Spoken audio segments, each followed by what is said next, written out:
கருணாநிதி மகன், அதாவது கபடி பிளேயர் கார்த்திகாவுக்கு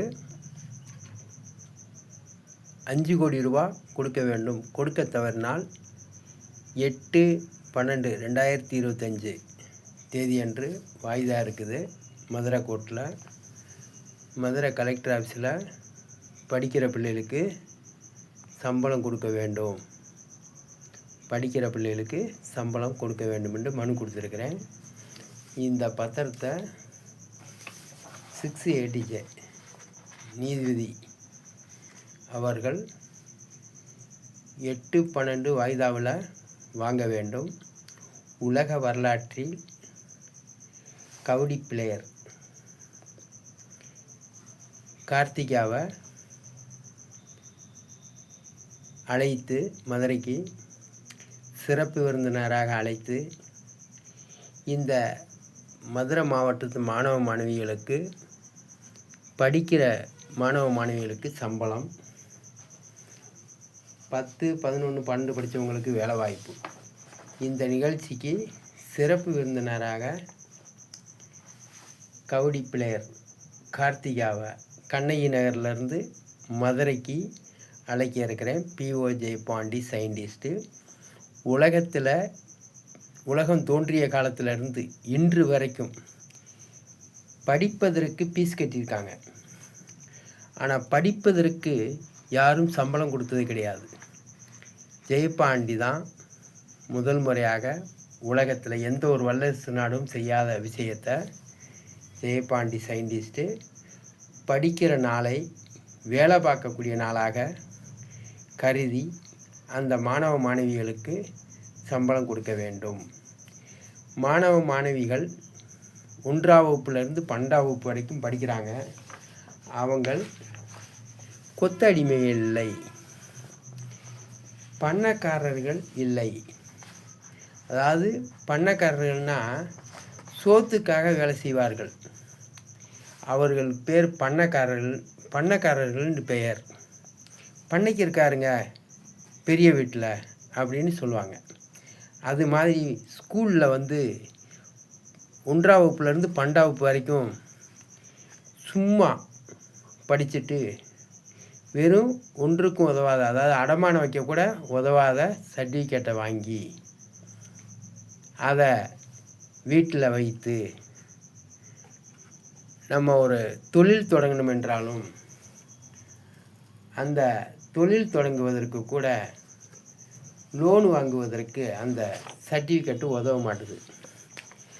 அந்த சர்டிஃபிகேட்டோட என்ன கொடுக்க வேண்டியது இருக்குன்னா, தாய் தகப்பன் சேர்த்து வச்ச சொத்து, அந்த வீட்டு பத்திரமோ நிலத்து உடைய பத்திரமோ அதோடு சேர்த்து சர்டிஃபிகேட்டை கொடுத்தா தான் அந்த சர்டிஃபிகேட்டுக்கு மரியாதை.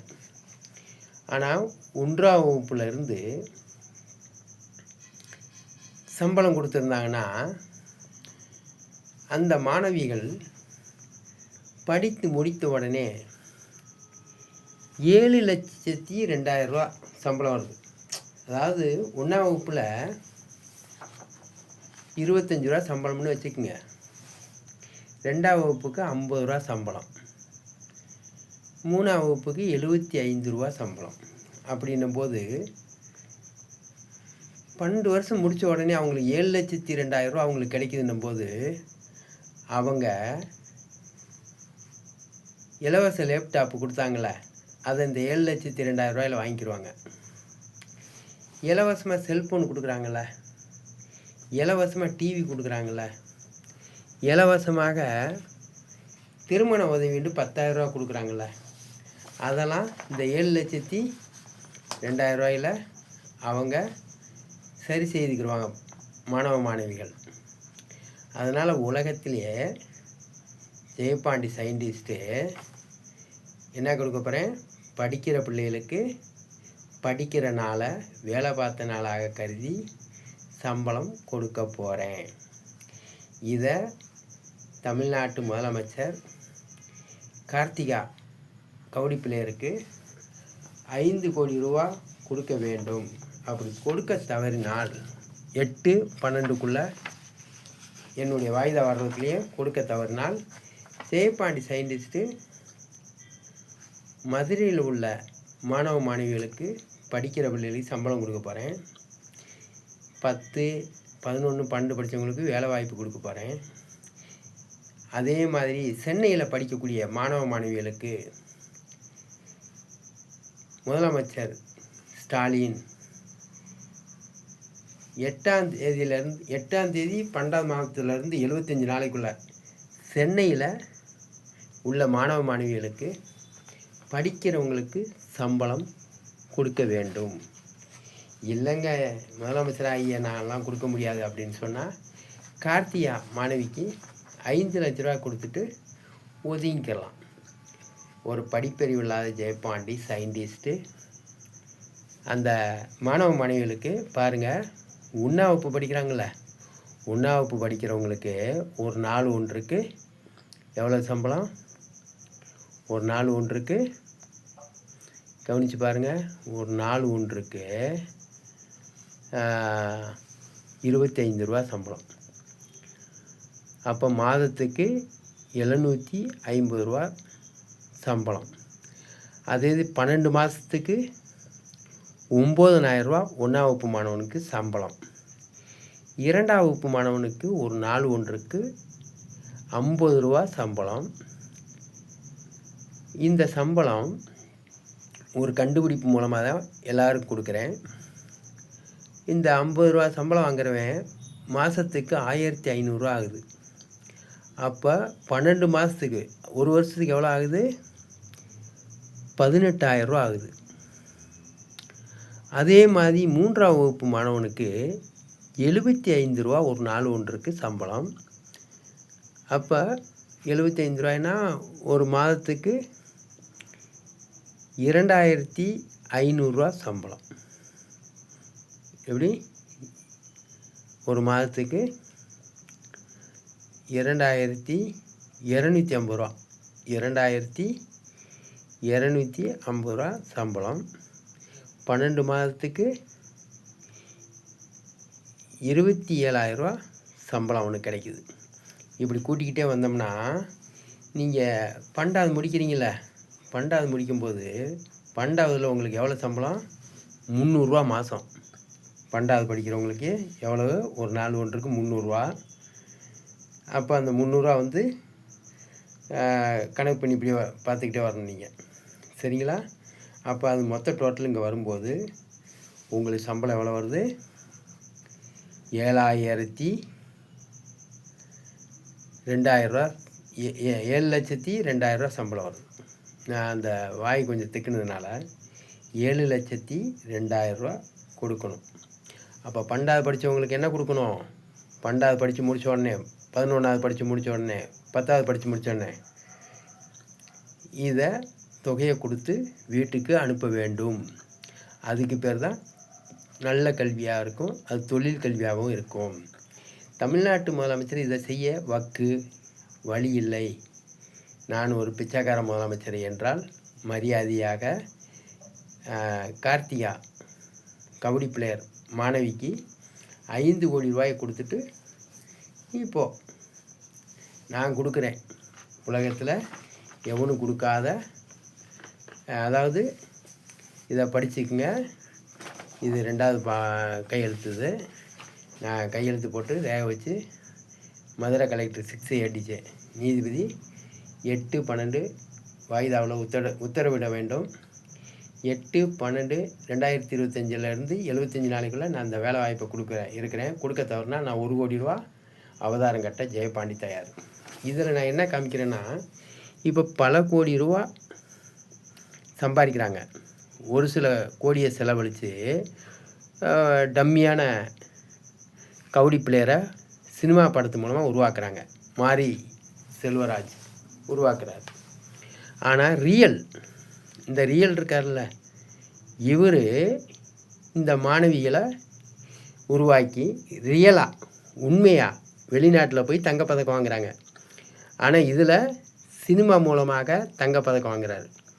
அப்போ போலியான கபடி பிளேயருக்கு 10 நாளைக்குள்ள 51 கோடி லாபம் அந்த படத்து மூலமாக சம்பாதிக்கிறாங்க.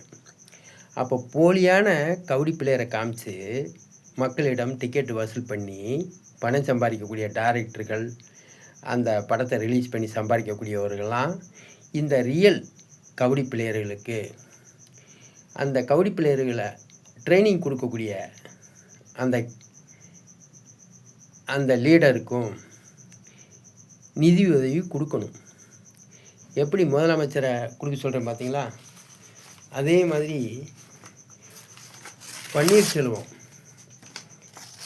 பன்னீர்செல்வமும் கொடுக்க வேண்டும். ஏன்னா எடப்பாடியும் ஆண்டிருக்கிறாரு, பன்னீர்செல்வமும் முதலமைச்சராக ஆண்டிருக்காங்க. முதலமைச்சராக யார் யார் ஆண்டிங்களோ நீங்கள் எல்லோரும் அதை கொடுக்க வேண்டும். இதை குறித்து இத்தனை நீதிமன்றத்துக்கும் அனுப்பியிருக்கேன். 6ATJ நீதிமன்றம் எனக்கு உத்தரவிட வேண்டும். அவங்க தான் வாய்தா சொல்லியிருக்காங்க. நான் செய்யாத குற்றத்தை என் மேலே சுமத்திருக்காங்க. என் மேலே ஒரு கேஸ் இருக்குன்னு நிரூபித்தா நான் 1,70,000 அந்த வழக்கறிஞருக்கு கட்டணம்னு சேலஞ்ச் பண்ணியிருந்தேன். எந்த ஒரு வழக்கறிஞரும் முன் வரவில்லை. ஆகையால் என் மேலே எந்த ஒரு கேஸும் இல்லை. என் மேல் உண்மையான வழக்கு பதிவு செய்யாததுக்கான காரணம் என்ன? ஆகையால் கேஸ் வாக்கில் நடக்கட்டும். இந்த 6ATJ நீதிபதி 8/12 வாய்தாவில் அதிலிருந்து 70 நாளைக்குள்ளே ஜெயபாண்டி மதுரை மாவட்டத்து மாணவ மாணவிகளுக்கு வேலை வாய்ப்பு நீ கொடுக்க வேண்டும் அப்படின்னு பத்திரம் எழுதி கொடுக்குறேன். நான் வாங்கிட்டேன். பத்திரிகை ரிப்போர்ட்டர் மூலமாக நான் அறிக்கை வர்றேன்.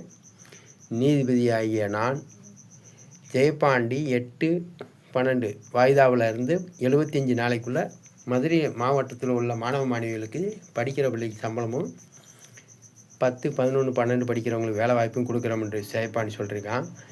அவன் அந்த 75 நாளைக்குள்ளே நிறைவேற்றி காட்டாவிட்டால் 1 கோடி ரூபா மதுரை நீதிமன்றத்துக்கு அவதாரமாக கட்ட வேண்டும் ஜெயபாண்டியன்.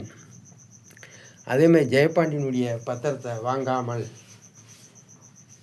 மறுபடியும் வாய்தா தேதி சொன்னார் என்றால் 6ATJ நீதிமன்றம் எனக்கு 1 கோடி ரூபா கட்ட வேண்டும் அவதாரம். அரசாங்கத்தை பொறுத்தளவுக்கு அவதாரம் ஒருத்தன் கொடுக்குறோம்னு சொல்லி ஒரு சேலஞ்ச் பண்ணுறான்னா அதை வரவேற்கணும். ஏன்னா அது அரசுக்கு வருவாய். அதே மாதிரி அதுக்கு செவி சாய்க்காமல் போனால் அந்த நீதிமன்றம் ஜெயபாண்டிக்கு 1 கோடி ரூபா அவதாரம் கட்ட வேண்டும். அதே மாதிரி 6ATJ நீதிபதிக்கு ஒரு வேண்டுகோள் வைக்கிறேன். மதுரை கலெக்டருக்கு வேண்டுகோள் வைக்கிறேன். இந்த வீடியோவெலாம் அனுப்பியிருக்கேன். மதுரை கலெக்டர் பிஏ தேர்தல் அதிகாரிக்கெல்லாம் அனுப்பியிருக்கேன். இந்த 6ATJ நீதிமன்றம் முதலமைச்சருக்கு தெரியப்படுத்துங்க. முதலமைச்சர் இது ஒரு 5 கோடி ரூபா அந்த மாணவிக்கு கொடுத்தாச்சுன்னா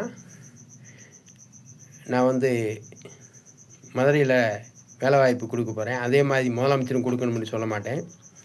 இந்த மாணவிக்கு 5 கோடி ரூபா கொடுக்கலன்னா தரங்கட்ட முதலமைச்சர், நான் ஒரு இடிஞ்ச வீட்டில் குடியிருக்கிறவன், அன்றாடு கூலி வேலை செய்து பிழைக்கிற ஜெயபாண்டி சயின்டிஸ்ட்டு மதுரை மாவட்டம் முழுவதும் மாணவ மாணவிகளுக்கு வேலைவாய்ப்பு கொடுத்து சம்பளமும் கொடுக்கும்போது இந்த தமிழ்நாட்டை ஆளக்கூடிய முதலமைச்சர் சென்னையில் வாழக்கூடிய மக்களுக்கு அவர் 75 நாளைக்குள்ளே அவரும் கொடுக்க வேண்டும். 8/12/2025 தேதியிலேருந்து 75 நாளைக்குள்ளே சென்னையிலும் ஸ்டாலின் அவர்கள் படிக்கக்கூடிய மாணவ மாணவிகளுக்கு சம்பளமும் வேலை வாய்ப்பும் கொடுக்க வேண்டும். ஜெயபாண்டி மதுரையில் இருக்கிற மாணவ மாணவிகளுக்கு 75 நாளைக்குள்ளே வேலை வாய்ப்பு கொடுக்க இருக்கிறேன். அதாவது தமிழ்நாட்டு முதலமைச்சருக்கும் ஜெயபாண்டிக்கும் 8ஆம் தேதி 12வது மாதத்துலேருந்து 75 நாளைக்குள்ளே கெடுவு முதலமைச்சர் நிறைவேற்றுறாரா அல்லது ஜெயபாண்டி சயின்டிஸ்ட் நிறைவேற்றுறனா, அதுக்கு சிறப்பு விருந்தினராக இந்த மாணவியை நான் கூப்பிட போகிறேன்.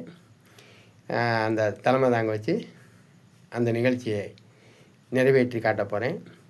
இந்த தங்கப்பதக்கம் வாங்கிட்டு வந்த வெளிநாட்டிலேருந்து கபடி விளையாண்டு தங்கப்பதக்கம் வாங்கி வந்த அந்த மாணவிக்கு 5 கோடி ரூபாய் 8/12 தேதிக்குள்ளேயும் கொடுக்க வேண்டும். கொடுக்க தவறுனா சென்னையில் இருக்கிற மாணவ மாணவிகளுக்கெல்லாம் வேலை வாய்ப்பு கொடுத்து படிப்புக்கு சம்பளமும் கொடுக்க வேண்டும் ஸ்டாலின் அவர்கள். நன்றி, வணக்கம். அடுத்த டேக்கில் பேசுகிறேன். PO ஜெயபாண்டி சயின்டிஸ்ட்டு, டைரக்டர் மாரி செல்வராஜ். நீங்களும் உங்கள் படத்தில் வர வருமானத்தை கொஞ்சம் இந்த கபடி பிளேயர்களுக்கு கொடுங்க.